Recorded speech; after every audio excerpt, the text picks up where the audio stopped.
Hello and welcome to my physical science online laboratory course. This is going to be a series of short video introductions to the lab experiments, etc. that go with my physical science lab course for the online classes. And for those who haven't known me, I should introduce myself. I'm Dr. James Sanders. I'm an assistant professor of physics at Troy University, and I am putting this series of videos together as supplements to the online lab course.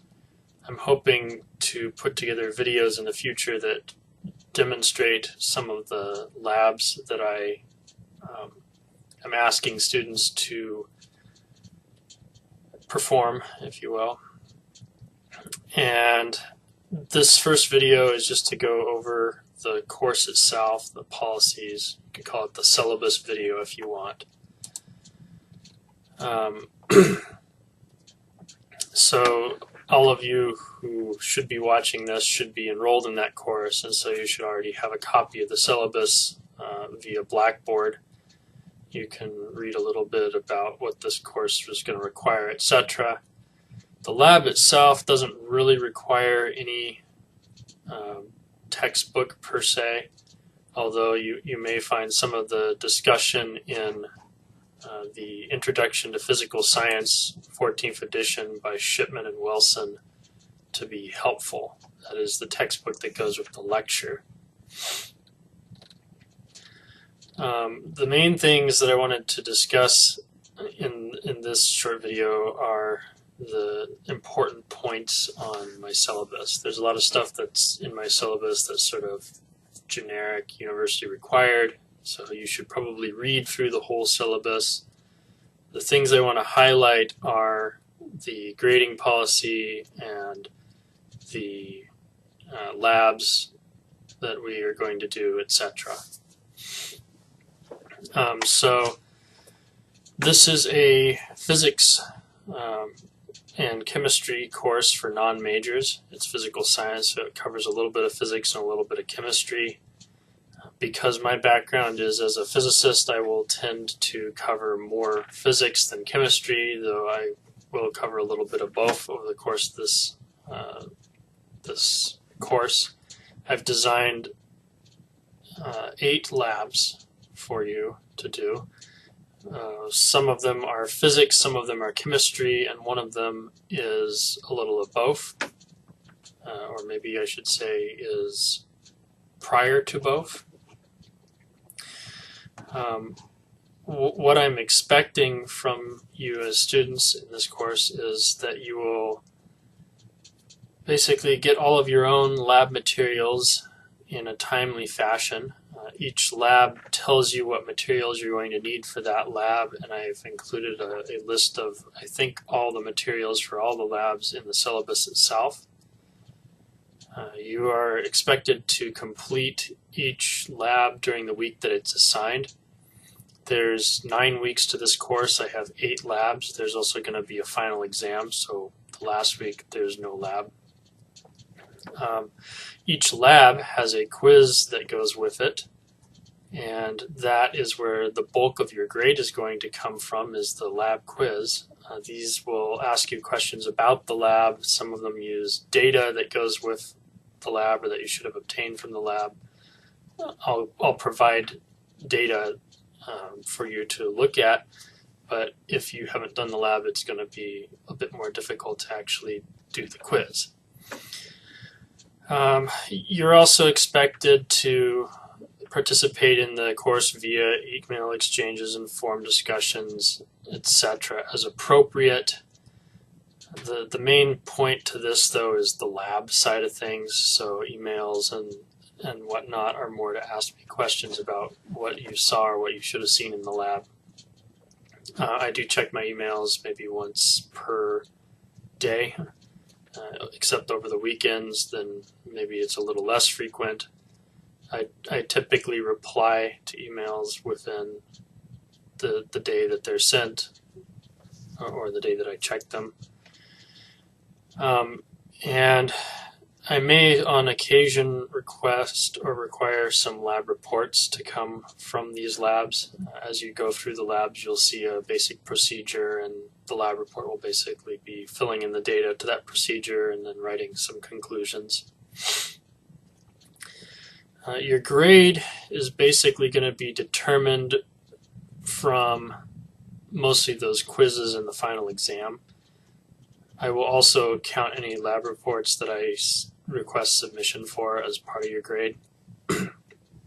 I kind of expect an average grade out of this class to be about a B-, and the grade breakdown is that you need an 85% for an A, and then in increments of 10 percentage points per grade below that. So 75% is a B, 65% is a C, etc. There's no homework for this class because it's a lab class. But of course there are labs. I may provide some links to extra lab materials. For example, the Colorado physics simulations or chemistry simulations are sometimes very helpful. Colorado FETs, I guess you'd call them. And you ought to make use of those sometimes before doing the lab. And the quizzes themselves, there's one per lab, so they'll each be worth 10% of your grade, basically. They're each going to be equally weighted. They'll only be worth different than 10% if I start including lots of labs in there, because each lab and each quiz is worth the same amount. So I expect 20% to be the final and the other 80% to be labs and quizzes. I'm not going to accept any late quizzes, by the way. So what are the planned experiments going to be? Well, they are going to be similar to the stuff that you'd cover in a basic physical science class. Many of you are also enrolled in my lecture, but a few of you I see are not. So the 8 experiment topics are as follows. There's one for reaction times, and that is your first lab. That one's pretty simple. All you need is really a meter stick. Even a ruler could work. You might want a lab partner for this because you need somebody to drop the meter stick or ruler for you. This one is basically about simple data collection and how to analyze data and make good quantitative observations. It's sort of a lab that is prior to the physics and the chemistry because you need to be able to do things like take averages and find an uncertainty level for data in any other lab you're going to do. The second lab is on acceleration, so it's a kinematics type lab. I title it acceleration. You really do a little bit of kinematics in general. You plot position versus time for a ball rolling down a ramp. And then from that you get out the acceleration of the ball down the ramp. The third one is building a spring scale. So it's the first lab with forces. Basically you use a spring and you investigate Hooke's law, So you investigate how much this spring stretches versus how much mass you've hung from the spring. And how much weight you've hung from the spring. The fourth lab is going to be about pressure and forces.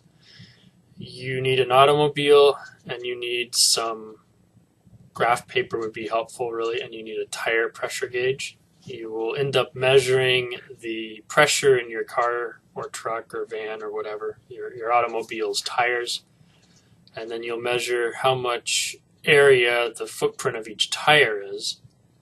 And from those two measurements you can get an estimate of the weight of your vehicle. And then you can compare that to what the owner's manual claims should be the weight. You may want to make sure that your vehicle is totally unloaded before you do this, because if, for example, you have maybe a pickup truck and you've got a bunch of stuff in the bed, that's going to tend to throw off the weight by a bit. The fifth lab experiment has to do with pendulums.